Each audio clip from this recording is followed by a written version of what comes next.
नमस्कार।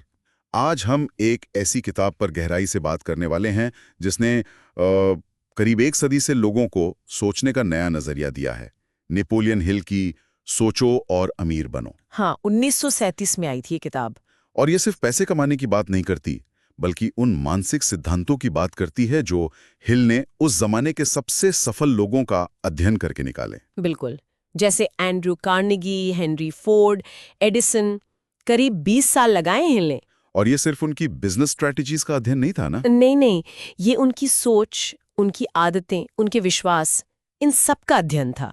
हिल का जो मूल आइडिया है वो यही है कि बाहरी सफलता वो असल में हमारे अंदरूनी विचारों से शुरू होती है।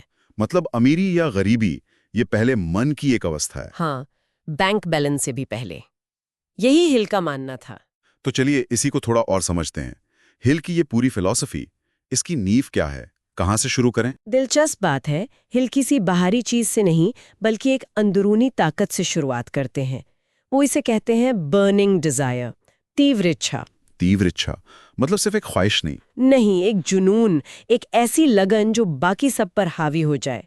और हिल इसे सिर्फ एक एहसास नहीं मानते, बल्कि इसे एक ठोस लक्ष्य में बदलने का तरीका भी बताते हैं। हाँ, वो 6 स्टेप्स याद है मुझे। जैसे आपको ठीक ठीक पता होना चाहिए कि क्या चाहिए। कितना पैसा चाहिए, बिल्कुल। फिर उसके बदले में आप क्या देने को तैयार है, एक तारीख तय करना। एक पक्की योजना बनाना और उसे लिख लेना। सुनने में तो ये सीधा लगता है, पर शायद इसी क्लैरिटी में पावर है। बिल्कुल, ये विचारों को ना वो धुंधलेपन से निकालकर एक ठोस इरादे में बदल देता है। और इरादा पक्का हो तो फिर अगला कदम है विश्वास, फेथ। ये मानना कि हाँ, मैं ये लक्ष्य हासिल कर सकता हूँ। और हिल का मानना था कि ये विश्वास कोई रहस्यमयी चीज नहीं है, इसे डेवलप किया जा सकता है। यहीं पर वो ऑटो सजेशन यानी आत्म सुझाव की बात करते हैं। अच्छा, मतलब खुद को बार बार पॉजिटिव बातें कहना, ये आजकल जो अफर्मेशंस चलते हैं, कुछ वैसा ही। पर क्या ये वाकई काम करता है? हिल ने क्या कहा इस पर? हिल का तर्क था कि हमारा जो अवचेतन मन है, सबकॉन्शियस माइंड, वो दोहराव और भावना से बहुत प्रभावित होता है। ओके। तो जब हम किसी विचार को पूरे विश्वास और प्रबल भावना के साथ बार बार दोहराते हैं, तो अवचेतन मन उसे सच मानने लगता है। फिर वो हमारे फैसलों को, हमारे एक्शन को उसी दिशा में मोड़ने लगता है। तो एक तरह से दिमाग को सफलता के लिए प्रोग्राम करना। हाँ, बिल्कुल। और सिर्फ शब्द नहीं, उनके पीछे की भावना वो ज्यादा जरूरी है। ये दिलचस्प है। तो इच्छा हो गई, विश्वास हो गया, इसके बाद हिल विशिष्ट ज्ञान यानी स्पेशलाइज्ड नॉलेज की बात करते हैं। सिर्फ जनरल नॉलेज काफी क्यों नहीं? हिल का मानना था कि सामान्य ज्ञान ठीक है, उपयोगी है, पर उससे संपत्ति बनाना मुश्किल है। जरूरत है किसी खास फील्ड के गहरे ज्ञान की, स्पेशलाइज्ड नॉलेज की। लेकिन सिर्फ ज्ञान होना भी काफी नहीं है। नहीं, उसे रचनात्मक कल्पना यानी इमेजिनेशन और संगठित योजना यानी ऑर्गेनाइज्ड प्लानिंग के साथ इस्तेमाल करना जरूरी है। मतलब ज्ञान को एक्शन में बदलना होगा। और हाँ, सीखना कभी बंद नहीं होता, कंटिन्यूअस लर्निंग। और ज्ञान को अकेले इस्तेमाल करने के बजाय हिल एक और बड़े दिलचस्प सिद्धांत पर जोर देते हैं, मास्टरमाइंड। ये क्या चीज है और क्यों इतनी जरूरी है? मास्टरमाइंड का आइडिया काफी यूनिक है। हिल कहते हैं कि जब दो या ज्यादा लोग एक कॉमन निश्चित लक्ष्य के लिए हार्मनी में मतलब सद्भाव से मिलकर काम करते हैं, तो उनके दिमागों के बीच एक तालमेल बनता है। ओके। और इस तालमेल से एक अदृश्य शक्तिशाली तीसरा दिमाग बनता है। ये सिर्फ टीम वर्क से ज्यादा है।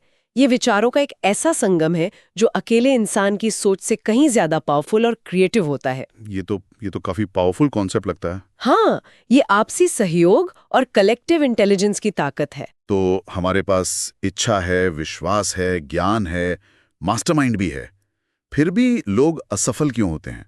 हिल ने इसका क्या कारण बताया? शायद सबसे बड़ा कारण जो हिल ने पाया वो था दृढ़ता की कमी, परसिस्टेंस। दृढ़ता। हाँ, ज्यादातर लोग पहली या दूसरी मुश्किल आते ही या पहली हार मिलते ही कोशिश करना छोड़ देते हैं।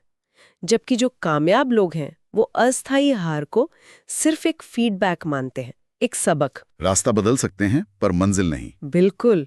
और हिल कहते हैं कि दृढ़ता कोई पैदाइशी गुण नहीं है, ये एक आदत है जिसे विल पावर से, इच्छा शक्ति से डेवलप किया जा सकता है। अच्छा, लेकिन एक सवाल मन में आता है, क्या सिर्फ लगे रहना काफी है? कई बार लोग गलत दिशा में भी तो लगे रहते हैं। सही कहा आपने। हिल की दृढ़ता का मतलब अंधी जिद नहीं है।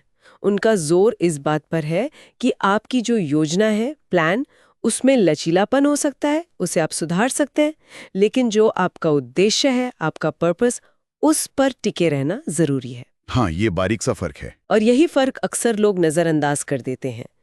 दृढ़ता असल में आपकी इच्छा शक्ति का लगातार जारी रहना है, मुश्किलों के बावजूद।